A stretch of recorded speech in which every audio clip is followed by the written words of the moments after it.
Ya kalau dari kami kan tentunya kembali ya fokusnya ada dua perkara sekarang kan. Perkara yang satu sudah dihentikan, tidak terbukti ada Ya. tindak pidana, Harusnya selesai ya? harus selesai. Tapi kalau mau mengirim surat ke Wasidik ya itu kan hak. Jadi kami nggak bisa melarang dan kami menunggu Bareskrim meresponnya seperti apa. Tapi kami juga minta Polda juga memperlakukan hal yang sama. Yang ini diproses, di Bareskrim kan diproses, periksa semua saksi-saksi, dokumen-dokumennya semua diambil, diperiksa itu ada sampai berita acara ujian kalau nggak salah saya dengar ya dari Pak Jokowi. Itu saya pikir wah ini hebat juga ya, maksudnya UGM kan berarti kooperatif juga, walaupun UGM sebenarnya simply secara hukum bisa bilang loh, ya pokoknya statement dari saya menyatakan ini asli cukup sebenarnya mungkin ya. Karena Ya. kan penerbit. Sama kayak uang palsu, BI sudah bilang itu asli. Ya. Saya konfirmasi. Tapi Ya. ternyata kooperatif. Nah Pak Ya. Jokowi juga sama. Ini juga alumni UGM. Betul, makanya satu alma mater sama Pak Jokowi. Nah kami tetap minta yang di Polda ya kalau bisa tetap jalan juga. Sehingga ada kepastian hukum. Bukan hanya untuk para pelapor atau para peneliti, kepastian hukum untuk Pak Jokowi juga. Karena kan setiap ada asas hukum juga Mas, bahwa setiap perkara itu harus ada akhirnya.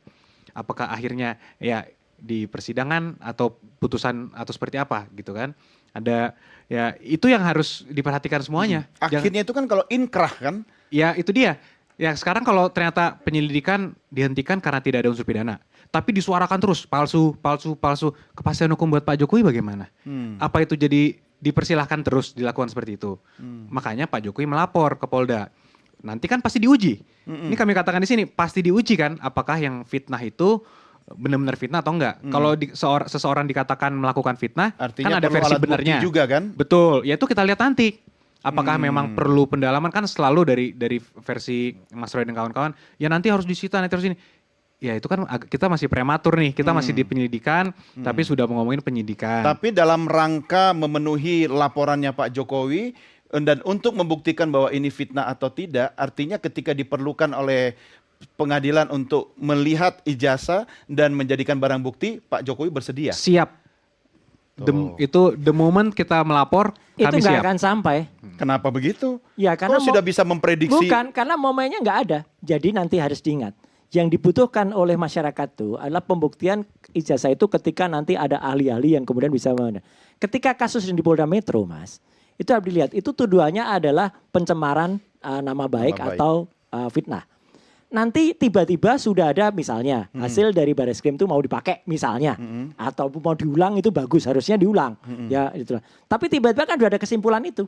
Jadi nanti Dr. Resmond, saya, kemudian Dr. Tifa itu sudah tidak duduk lagi sebagai ahli. Jadi? Tapi didudukkan jadi tersangka atau terdakwa. Oh, maksudnya Anda sudah siap masuk nih ceritanya? Loh, enggak, ini kalau lihat jalan ceritanya kan Kok bisa begitu. menduga Mas akan seperti itu? Loh kan mekanisme dalam pemeriksaan kan kayak gitu. Berarti nggak percaya pada mekanisme hukum kita? Bukan, itu justru karena percaya mekanisme hukum. Nantinya begitu. Kalau kemudian yang dibutuhkan itu adalah ketika Pak Jokowi yang duduk sebagai tersangka atau terdakwa. Berarti tendensinya menersangkakan Pak Jokowi dong? Ya sama kan, tendensinya kan juga menersangkakan kami kan. Para peneliti, begitu? para Nah, peneliti yang satu kan dikriminalisasi kami itu. kriminalisasi loh Nah katanya. ini yang perlu kita luruskan dulu Mas, bahwa tadi benar cara alur pikirnya sudah betul sekali bahwa bayangkan seorang warga negara Indonesia yang tidak melakukan suatu tindak pidana karena penyelidikan sudah dihentikan, mau dipaksakan harus duduk di kursi tersangka, itu bagaimana? Nah kalau Pak Jokowi melaporkan, kita sama sekali nggak pernah ngomong Mas Roy duduk kursi tersangka, Mas Roy nanti akan disidang dan lain-lain. Kita kan hanya bilang Pak Jokowi melaporkan bahwa dia didiskreditkan dan merasa diduga difitnah dan dicemarkan nama baiknya. Dan perlu dibuktikan. Perlu Dan dibuktikan. kalau ternyata terbukti ada upaya itu benar, maka pelakunya harus menanggung risiko, Kong. Dan itu Tapi kami serahkan ke polisian. Saya potong sedikit ya, terus gini. Kalau misalnya kasus di Bareskrim tadi bukan SP2 Lidik ya, Ya, bukan.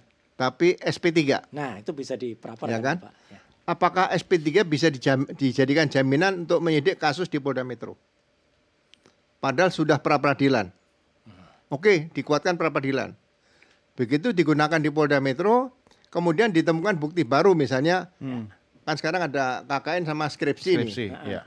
Lah kan dibuka kembali. Sehingga satu kasus ini bukan hanya berhenti di SP2 Lidik atau SP3, harus sampai inkrah ke pengadilan dulu. Nah itu. Nah, itu yang dilakukan oleh Mas Roy dan teman-teman. Upaya membuka lagi semua. Kepastian begitu. hukum. Tadi kita sepakat kepastian hukum harus ada. Kalau kepastian hukum nggak ada, Ini perkara gini, misalnya seorang mencuri sepeda motor, ya begitu ketangkep dia diperiksa 1 motor dihukum 1 tahun. Ternyata selama dalam penjara ada laporan lagi pelakunya sama. Nah kalau dia 1000 motor kali 1 tahun, 1000 tahun akan dihukum seperti itu. Justru saya menyikapi kasus ada KKN sekarang, ada kaitan skripsi, ya udah ini dijadikan satu sebagai petunjuk, ya kan? Ya. Atau sebagai surat di situ untuk melengkapi yang dugaan, ya sekali dugaan saya tidak kata. Tapi kan tidak bisa dicampur aduk dengan soal kasus Pak Jokowi merasa dicemarkan nama baiknya tadi kan? Sehingga tidak boleh dianggap sebagai kriminalisasi begitu. Ya, satu kasus dibuktikan dulu selesai. Kalau nanti memang sudah tidak terbukti, memang benar asli misalnya gitu kan, sudah inkrah sampai tingkat Mahkamah Agung, nah baru pasal yang ini jalan. Nah, tapi pertanyaan hukumnya kan kembali lagi nih, Mas. Jika seseorang tidak melakukan tindak pidana, apakah harus sampai disidang? Nah ini jadi pertanyaan berikutnya kan, apakah harus sampai ada putusan? Padahal orang itu tidak terbukti melakukan tindak pidana. Bukankah sekarang sebenarnya sudah ada sidang, trial by the media? Exactly. Yaitu jangan yang kita nggak mau adalah ada orang yang tidak bersalah, tidak ditemukan bukti, sampai harus sidang, sampai seakan-akan dibuat kalau tidak ada putusan yang inkrah menyatakan itu asli, maka palsu. Itu kan terbalik. Bahwa sebenarnya asas hukumnya semua dokumen itu yang diterbitkan itu harus dianggap asli sampai dibuktikan sebaliknya. Seperti sertifikat tanah, Mas. Kalau bayangkan kita bawa-bawa sertifikat tanah dan kita kemanapun mau menggunakan ini ke bank, saya harus buktikan dulu. Saya harus terima dulu putusan pengadilan yang menyatakan sertifikat saya asli. Nah itu yang jadi isunya, Bang. Maksud saya pengadilan tidak perlu membuktikan ijazah itu asli. Tidak ada pengadilan yang membuktikan sertifikat tanah asli. Yang dibuktikan adalah sertifikat itu palsu. Betul. Iya. Nah ini palsunya dibuktikan. Berarti tugas yang menggugat dong. Untuk memberikan bukti-bukti bahwa itu palsu kan? Jadi tidak pernah ada pengadilan buktikan ijazah saya asli. Tidak ada. Yang sekarang soal skripsi dan KKN kan. Tapi sebentar Mas Roy, ini karena gara-gara tadi sudah ada terlontar